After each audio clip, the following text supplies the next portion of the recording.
Para ver el patrón de relleno, lo que tenemos que hacer es ir a vista previa, ¿vale? Y entonces se nos empieza a cargar lo que es la previsualización de cómo se va a imprimir, ¿vale? Aquí la tenemos y únicamente nos vamos a fijar en el patrón de relleno, que sería estas zonas de aquí, porque aquí todo esto es casi sólido, ¿vale? Aquí es donde se vería bien, ¿vale? Este sería el patrón de relleno, ¿vale? Como ves, rellena bastante lo que es el interior, que por eso hemos seleccionado este. Si después queremos seleccionar otro, puedes elegir el que más te guste. Este es con el que yo suelo trabajar. ¿Por qué? Porque fíjate que la distancia de relleno se disminuye considerablemente. Entonces vamos a seguir configurando los parámetros. Para ello volvemos aquí a preparar y seguimos bajando. La temperatura de impresión, como es PLA, va a ser 200 grados, por lo tanto hay que dejarla así. La temperatura de la cama caliente, en vez de 60 grados, ¿vale? Vamos a poner 40 grados.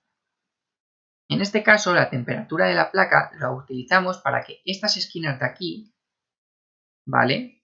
Estas que son especialmente puntiagudas, no se despeguen durante la impresión y nos mantenga toda esta cama, o sea, toda esta superficie pegada a la cama durante toda la impresión.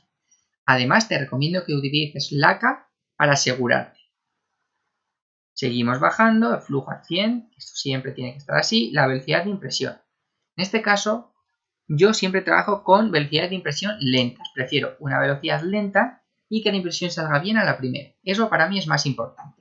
Entonces, como la velocidad base va a ser 40. Después la velocidad de pared, que sería esta de aquí, todo lo exterior, va a ir a 20 milímetros por segundo, es decir, la mitad. Porque como ya es una pared de acabado, ¿vale? Tiene que quedar mejor. Entonces disminuimos la velocidad. La de desplazamiento, en vez de ser 150, vamos a ponerlo a 40. ¿Por qué? La gran mayoría de impresoras las tenéis en casa. Entonces queremos que no hagan excesivo ruido. Si las ponemos a 150 va a hacer ruido. En cambio, a 40 el ruido es mucho menor. También, en mi caso, si tienes un centro de impresión, es recomendable tener una velocidad de desplazamiento baja para que la impresora tenga menos vibraciones. Por lo tanto, en cualquiera de los dos casos, es más recomendable tener velocidad de desplazamiento baja. Y la velocidad inicial te recomiendo que sean 20 milímetros por segundo. De esta forma, te garantizas que la primera capa quede perfectamente pegada. ¿Vale? Ahora nos queda la retorsión y el salto en Z. En este caso, dejamos los valores como están. La refrigeración, igual que hemos hecho en la velocidad, va a estar al 50%. De esta forma, el ventilador va a hacer menos ruido y además te va a estropear menos. En cambio, si está al 100%, siempre se suele estropear. Lo siguiente, soporte. ¿Esta figura necesita soportes?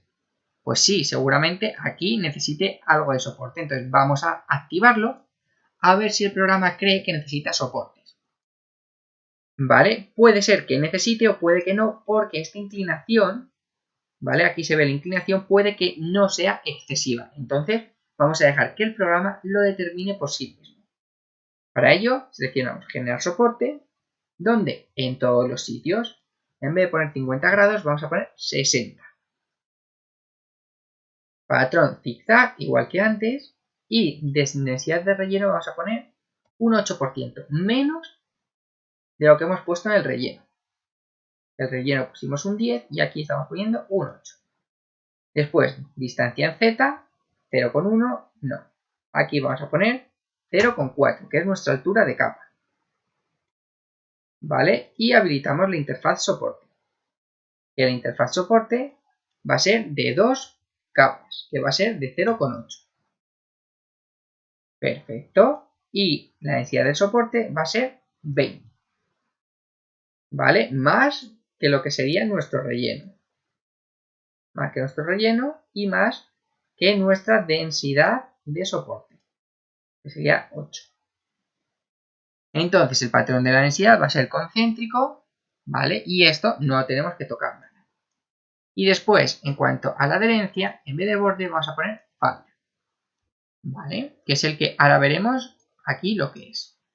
Para ello, ubicamos esto bien, esto vamos a cerrarlo y ahora vamos a verificar que vamos a imprimir correctamente. Para ello, damos a segmentación.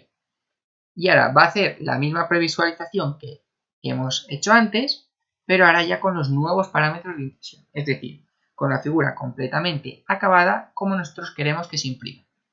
El objetivo de hacer ahora la previsualización es ver si queda bien o hay algún fallo que tenemos que modificar.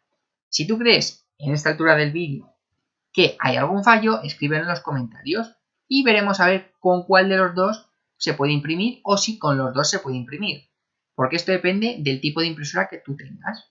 ¿Quieres dar un paso más en la impresión 3D? ¿Quieres mejorar tus habilidades? ¿Quieres crear tus proyectos? Hemos creado una guía totalmente gratuita para que mejores en impresión 3D. En la descripción del vídeo tienes el link. Además, también tienes el curso de iniciación a la impresión 3D a un precio muy reducido por estar en este canal. Apúntate ahora y lleva la impresión 3D al siguiente nivel. Perfecto, aquí podemos ver que ha cargado. Entonces, en este caso, ¿vale? Vamos a ver la figura desde el principio, es decir, desde arriba. ¿Vale? Como podemos ver, ¿vale? Mira, aquí podemos ver la combinación de los colores. Que podemos ver que el rojo es el perímetro exterior. Y luego los diferentes colores que se pueden ver.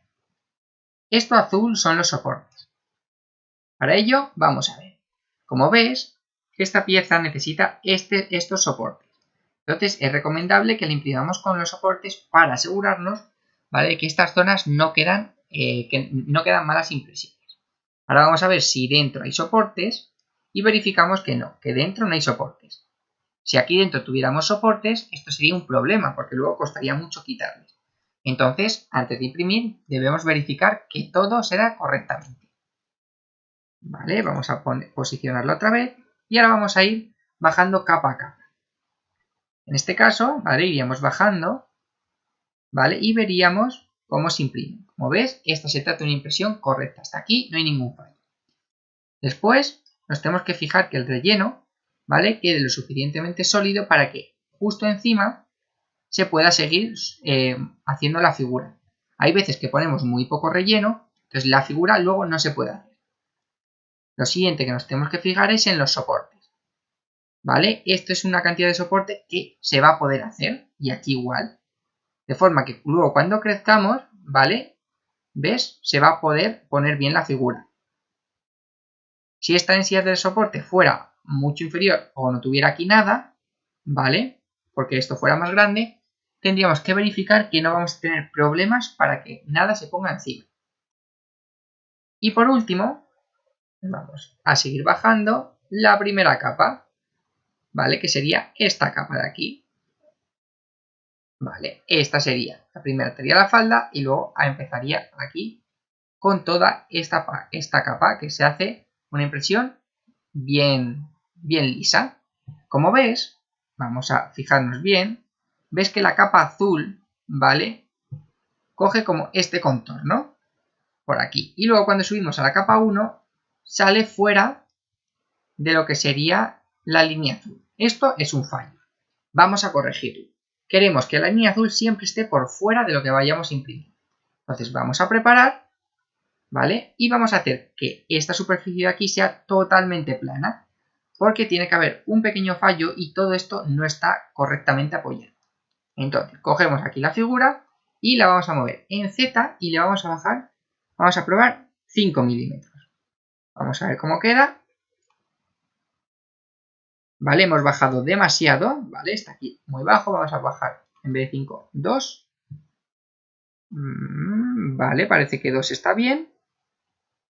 Y vamos a darle otra vez a segmentar.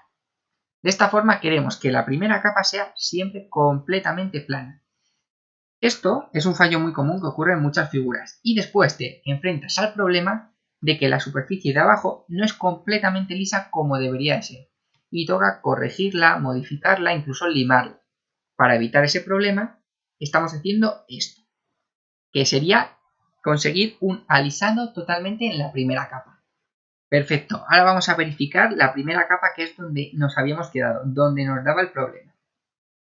Sería esta de aquí. Ahora sí, mira, esta capa, ¿vale? Esto sería la falda, ¿vale?, que como siempre está por fuera de nuestra primera capa. Entonces, esto sería correcto. ¿Ves? Esta sería la primera y luego la segunda sigue subiendo. Pero lo importante es que la primera quede así, con todo esto azul y luego por dentro lo que queremos que apoye. De esta forma ya tendríamos nuestra figura lista para imprimir. Para ello la mostramos aquí otra vez y aquí ya sencillamente le tendríamos que dar a guardar en archivo. En este caso vemos que el tiempo, ¿vale? El tiempo de impresión es excesivo. Para ello vamos a hacer unos ligeros ajustes disminuyendo un poco lo que sería el relleno, aumentando ligeramente la velocidad para disminuir el tiempo de impresión y un poco el material. Para ello abrimos otra vez todos los parámetros, ¿vale? Y vamos a hacer unos pequeños ajustes. Por ejemplo, en vez de 3,2 en el grosor inferior vamos a poner 2,4. ¿Vale? Es un poco menos, pero bueno, va a disminuir un poquito. Después, estos son 2 capas, que esto menos no se puede poner, o sea, se puede poner, pero no es tan recomendable. ¿Vale? Ahí hemos disminuido un poquito. La densidad de relleno vamos a bajarla del 10, vamos a ponerla al 8%. ¿Vale? La velocidad de impresión, queremos que sea baja, pero en vez de 40 vamos a poner 50. Aquí 50 y aquí vamos a poner 20, vamos a mantener los 20. Vale. Y luego está, por ejemplo, en la densidad de soporte, en vez de un 8 vamos a poner un 5. Y en la densidad de la interfaz vamos a poner un 15. ¿Vale? Ya estaría. Hemos bajado ligeramente ciertos parámetros. ¿Vale? Vamos a ir explicándolo mientras se segmenta. ¿Vale? Hemos bajado. Por un lado, hemos bajado el grosor inferior, disminuyendo, o sea, que evite que haga 2 capas. No es mucho, pero es un poquito. Después, también hemos bajado la densidad de relleno un poco, de forma que va a poder utilizar un poco menos de material. La velocidad la hemos aumentado ligeramente, ¿vale? Para que disminuya el tiempo de impresión, pero tampoco mucho, es decir, no hemos puesto mucho más, solo ligeramente más. También son impresiones lentas. Y lo siguiente, hemos bajado, ¿vale? La densidad de soporte. De esta forma el soporte se va a quitar más fácil y como veíamos antes el soporte estaba bien. Y la densidad de la interfaz de soporte también ligeramente más bajo. Con estos retoques vamos a conseguir que tenga aquí menos tiempo de impresión y también menos material que se va a usar. Lo importante en este caso es disminuir el tiempo de impresión, ya que más de 24 horas la impresora 3D puede imprimir. Pero siempre vamos a intentar ajustar las impresiones un poco menos para que tengamos menos errores. Vamos a ver cómo queda. Perfecto, como podemos ver aquí, ¿vale? La impresora ya tarda 21 horas, que es menos de un día, y después 375 gramos, ¿vale? Por lo tanto ya estaría correcto para imprimir. Entonces, ahora sencillamente le tenemos que guardar en archivo, ¿vale? Y una cosa que yo hago siempre aquí para guardarlo en archivo, ¿vale? Lo vamos a guardar aquí, ¿vale? Lo tenemos aquí. Yo pongo soporte bolis, ¿vale? Soporte bolis y ahora aquí añado 22 horas, exagero un poquito, ¿vale? 380 gramos, para saber si la bobina que tengo me vale o no vale. Extrusor 0,8 y luego pondría pues el material, PLA. De esta forma sé qué material tengo que usar, qué extrusor tengo que poner en mi impresora y cuánto tiempo necesito esta impresora y estos gramos. También, si tienes más de una impresora, te recomiendo poner adelante la impresora que la vas a imprimir. En este caso, hemos configurado la NET A8. Si tuvieras otra impresora, pues te recomiendo que la pongas. Esto es importante porque si tienes más de una impresora, cuando tengas este archivo listo para imprimir, no vas a saber en qué impresora lo tienes que imprimir. Entonces, de esta forma ya lo sabes. Sencillamente le damos a guardar y ya solo tenemos que llevarlo a nuestra impresora e imprimirlo. Si te ha quedado alguna duda de esta clase o crees que hay algún parámetro que se puede mejorar, no lo dudes, escríbelo en los comentarios y te responderé lo antes posible. Nos vemos en la próxima clase de impresión 3D.